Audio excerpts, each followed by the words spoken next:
सिद्धेभ्यः ओम नमः सिद्धेभ्यः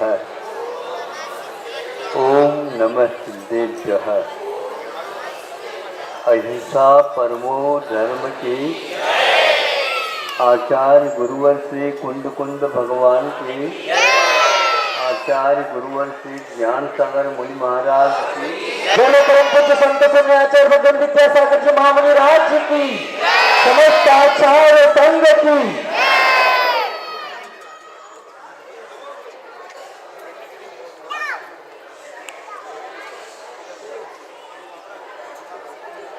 हम अपने विकास करना चाहते हैं। किसके माध्यम से करना चाहते हैं? ये बहुत सारे वैभव है, इनके विकास में हमारा विकास हो जाएगा।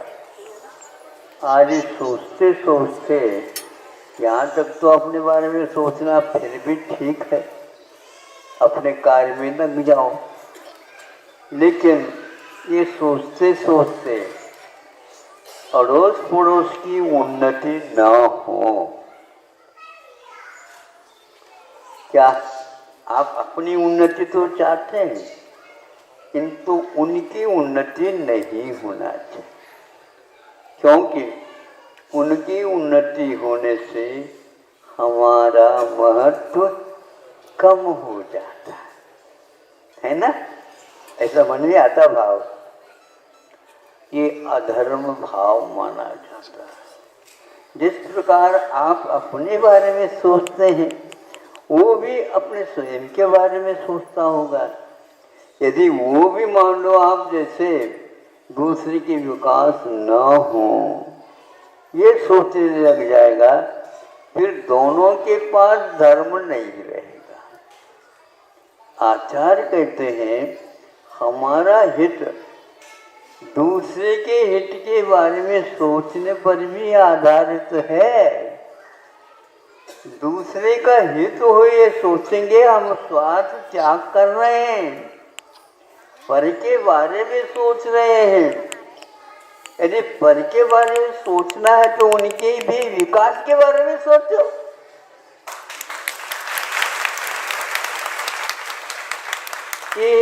ये धार्मिक भाव माना जाता है, लेकिन इसकी कीमत बहुत होती। कितनी है कीमत? ये तो जीवन को भी आप बेच दो तो भी यह मिल नहीं सकता। आपको चाहिए, मुफ्त मिल रहा है, कोई पैसा खर्च करने की आवश्यकता नहीं। अड़ोस पड़ोस में सबका हित हो। जब सबका हित हो इस प्रकार सोचेंगे तो अपना हित किसमें होता है? इस प्रकार के सात्विक भाव रखने से।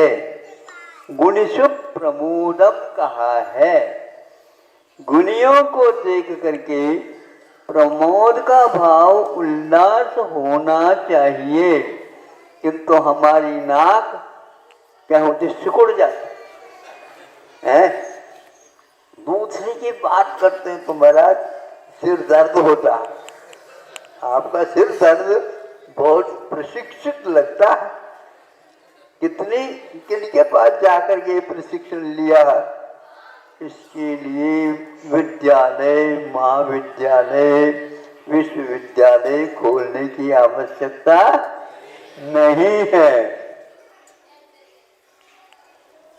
ये सात्विक भाव हमारे प्रत्येक के दिल में होने लग जाए तो आचार्य कहते हैं गुणियों की प्रति वह थोड़ा सा भी कर रहा है, कम से कम लाइन पर है, गैर लाइन पर नहीं है, उन्मार्ग की ओर नहीं जा रहा है, सन्मार्ग पर आता। थोड़ा बली आ जाए, हम उसको प्रोत्साहित करेंगे, कल उसका वह विकास क्रम बढ़ जाएगा।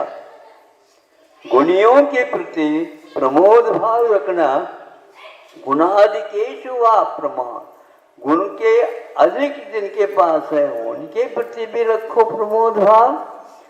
प्रसाद गुण होना चाहिए, दूसरे को देख करके आपको उल्लास आना चाहिए, आपको आनंद होना चाहिए। सुख के मार्ग पर लगना ये बहुत कठिन होता है।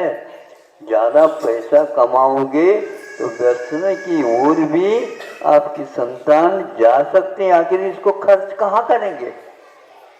बस खर्च करना है तो ऐसा करो तो हो जाएगा। इसके द्वारा आपका अभिमान बढ़ रहा होता है। आपको अभिमान बढ़ाना है कि घटाना है? उठाने का। अब घटता है तो क्या होता है? दुख होता है। देखो उनका मान सम्मान तो हो रहा है, हमें कोई पूछता है? हमें कोई पूछता नहीं। इसलिए पूछने के लिए भी करते हो, रात दिन करते रहो। आज विश्व में विकसित देश भी माने जाते हैं और कुछ विकासशील भी हैं।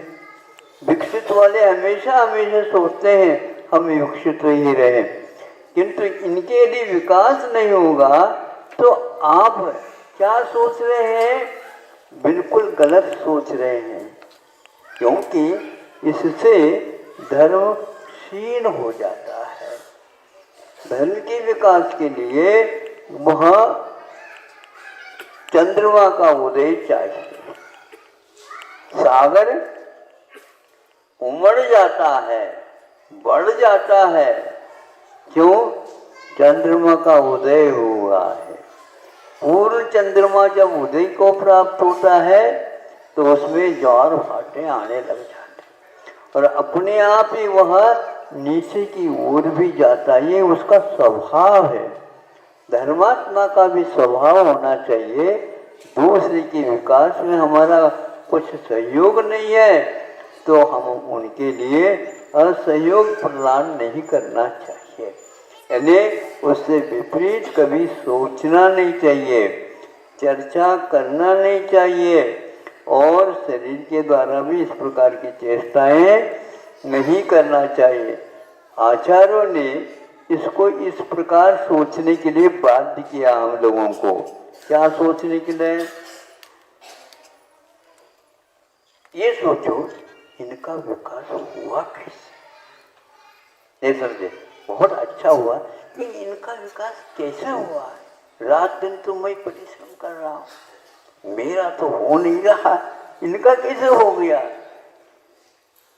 तब आचार्यों ने कहा है इन्होंने पूर्व जीवन में भी इस प्रकार का पुरुषार्थ किया था, धार्मिक वातावरण में रहे थे, औरों को भी लगाया था, औरों के कष्ट को दूर करने के लिए अपना कष्ट मान करके उनको दूर किया है।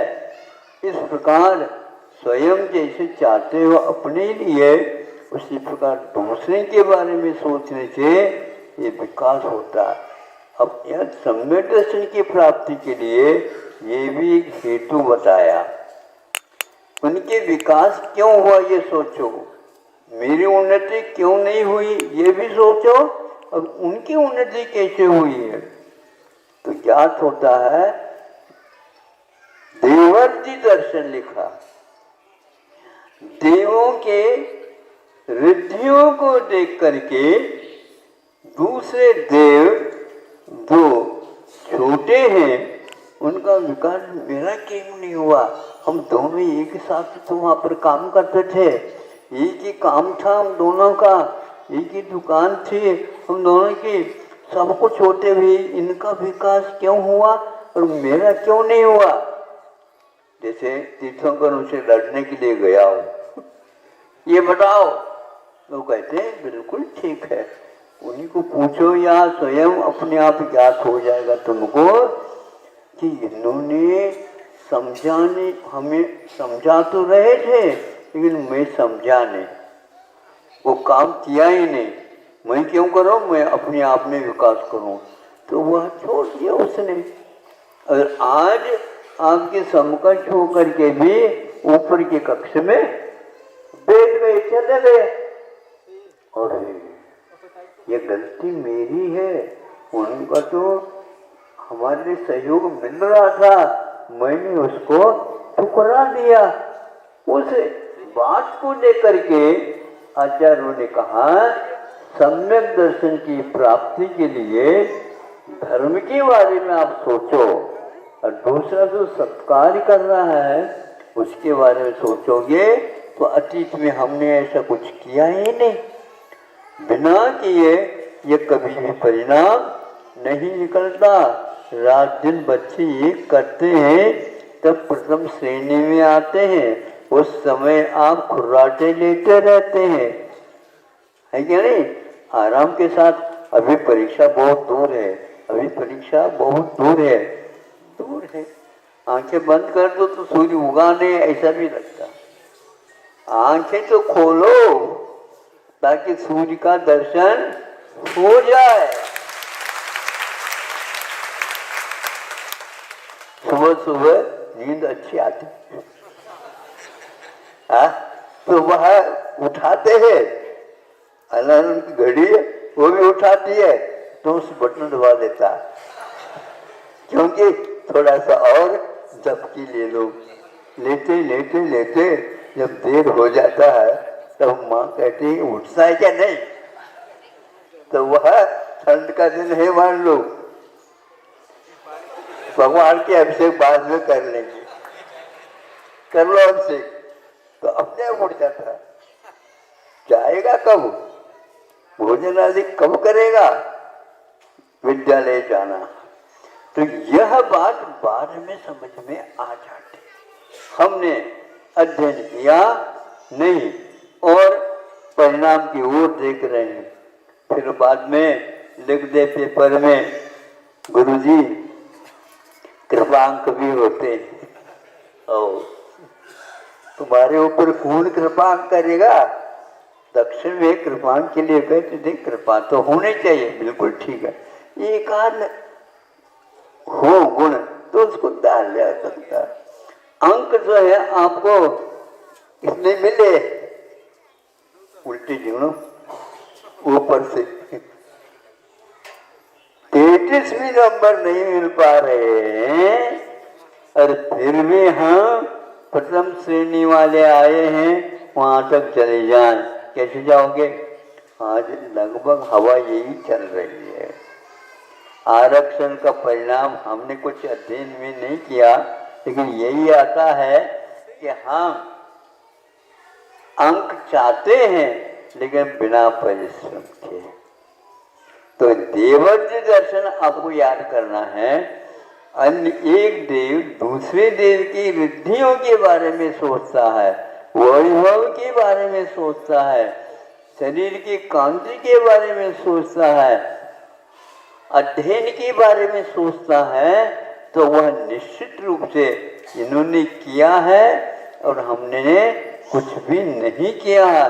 इस अपरिश्रम करोगे, परिश्रम नहीं करोगे तो कभी भी आप खाया हुआ जो अन्न है उसको पचा भी नहीं सकोगे।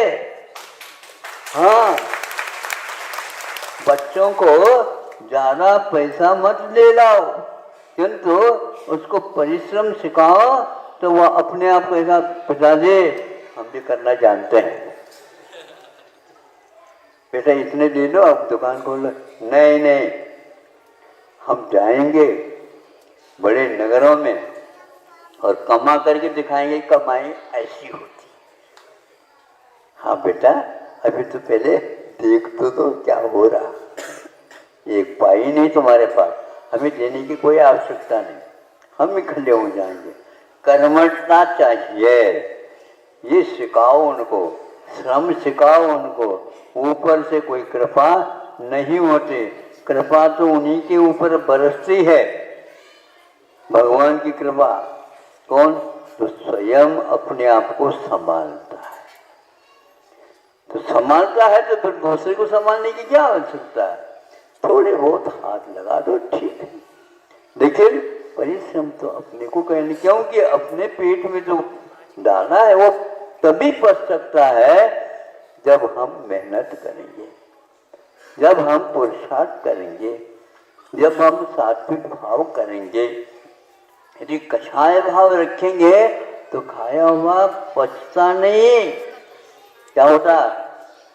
क्रोध के साथ, मान के साथ, माया के साथ यदि आप भोजन आदि करते हैं, निश्चित है परिणाम निकलता है तुमने ऐसे ऐसे भाव किए इसलिए तो ऐसा ये पचा ही नहीं और पच सकता ही नहीं। जब खाया हुआ अन्न यदि नहीं पचेगा तो घर में बहुत मेवा मिष्ठान है, वो किनके लिए? आप लोगों के नसीब में नहीं है। अरबपति भी है, खरबपति भी है, लेकिन बहुत अच्छे खाते होंगे पीते होंगे। अच्छे क्या, दवाई तो अच्छे खाते, भोजन अच्छे नहीं कर सकते। गेहूं नहीं खा सकते, शक्कर नहीं खा सकते, घी नहीं खा सकते, दूध नहीं ले सकते, कौन से रह गए आप बताओ? सभी तूप घी तो कह दिया, ये सब नहीं खा सकते, नहीं खा सकते, फिर क्या खा सकते हैं? तो डॉक्टर लोग कहते हैं गम खाओ, यानी दुख का सेवन करो। दुखम सह निद्रा, इस प्रकार मूलाचरण में पाठ आया। जितने आप दुख को सहन करोगे उतने ही घुट जाओगे, शक्ति आएगी, परिश्रम करने की क्षमता आएगी, अन्यथा ऐसे बैठे रहोगे। महाराज ये बेटा चल नहीं पा रहा है, आपने चलाया नहीं तो कैसे चलेगा? लाड प्यार ज्यादा करने से वो चलना भूल जाए, अपने आप चलेगा। वो वहां पर जाकर के बैठो, आप बेटा स्वयं नहीं उठो, अब खिसकेगा, खिसकता आएगा तो अपने आप एक बार उठ करके बैठना भी चालू कर देगा, अपने आप गति आ जाएगी। इसी प्रकार उसको पाला जाता, पोषा जाता है कि तो जब वह युवा हो जाए उस समय उसको कहा जाएगा तो अपना संभाल हुआ, ये घर ही तुम्हारा है, मेरा यहाँ पर कुछ नहीं। इस प्रकार आप परिश्रम की ओर देखोगे, आरक्षण अपने आप ही समाप्त हो जाएगा। यानी दूसरे को सहयोग तो दो, लेकिन ऐसे नहीं कि आराम तलबी के साथ दे दो। योग्यता का ही मूल्यांकन होना चाहिए। भारत में इसकी बहुत कमी हो गई है। योग्यता का परीक्षण हुए बिना ये परिश्रम कर ही नहीं सकते। एक बार चटका लग जाना चाहिए, उसको भीतर से रुचि जागृत हो लेना चाहिए। भोजन की यदि इच्छा नहीं होती और खाओ बेटे कुछ नहीं खाएगा वो, फिर दवाई खिलानी पड़ेगी। इसलिए उसके उद्दीपन की ओर देखो, उसके विकास की ओर देखो, विकास की सामग्री की ओर देखो, वो क्या खाता, क्या पीता, कैसा रहता, आदि आदि ये देखा करो, ताकि आप अपने जीवन को जिस प्रकार बना लिए उसी प्रकार उसका भी बन जाए। इसको देवर्षि दर्शन कहा है। देवों की रिद्धियों को देखने से हमें सम्यक दर्शन प्राप्त हो सकता है। इसका अर्थ दूसरे व्यक्ति जो अपने कार्यों में व्यस्त है उसको देखने से भी हमें अपना बोध हो जाता है और उसी के अनुसार हम चलते ही हैं। ये भेड़ चल नहीं मानी जाती, किंतु ये एक लाइन से होने से अपने आप ही, हाँ, अपने आप ही वो समझ में आने लग जाती है। जैसे मान लो किसी को देख करके लोग हंसने लगे, तो हंसने लगे तो वो देखते ये लोग क्यों हंस रहे हैं, तो आपको देख करके हंस रहे हैं, समझ में आ गया। वो अपने कमीज की ओर देखता, शर्ट की ओर देखता, नीचे का बटन ऊपर रख गया। अब बोलो लोग है ना, बाजार में निकलने से पूर्व में देख लेते, ये हंसते नहीं, फिर उसको देख करके कई लोग अपने आप को संभाल लेते हैं। आप बहुत अच्छे हैं, देवर जी दर्शन को याद रखिए। दूसरे की उन्नति क्यों हुई है, इनको वैभव क्यों मिला है, इनको कांति क्यों नहीं मिली है, आदि आदि सोचने से अपनी गलतियां सामने आ जाती है, आना ही चाहिए। और यदि मान लो दूसरा व्यक्ति आपकी गलती को बता देता है, परम मित्र मानना चाहिए उसको। हम अपने दोष को नहीं पहचान पाए और यह जो है हमारे लिए बता दिया, ये बहुत गुरु माना जाता है इसको। शास्त्रों में कहा तुम तो हमारे लिए गुरु बन गए, क्योंकि मुझे समझ में नहीं आता था, लेकिन आज आपने बताया। अपनी आंखों में कुछ गिर जाए, सही बताओ कि भाई इधर आ जाओ, इधर आ जाओ, इधर आओ, जल्दी आ जाओ। क्यों, क्या हो गया, मेरी आंखों में क्या गिर, देख लो। तुम्हारी आंख अब मैं देखूं, उस आंख को कह देना क्या गिरा है, देख ले, निकाल ले। अपनी आंख में जो गिर जाती वस्तु उसको दूसरा ही दिखा सकता, निकाल सकता। इसलिए आप दूसरे के लिए सहयोग दो, दूसरा आपके लिए अपने आप ही सहयोग देगा। इस प्रकार दोनों के विकास कार्यक्रम प्रारंभ हो जाएंगे। आज तो 2-3 मिनट ज़्यादा हो गए, आप अच्छे भाग्य करके आए हो। आज ये तो 15 मिनट ही हिस्सा था, बहुत अच्छा। आज के इस विषय को देवर जी दर्शन के माध्यम से हमेशा याद रखना और जो साथी संगाती हैं उनको भी बता देना। अहिंसा परमो धर्म। जय परम पूज्य संत शरणु आचार्य भगवान विद्यासागर जी महामुनि राज की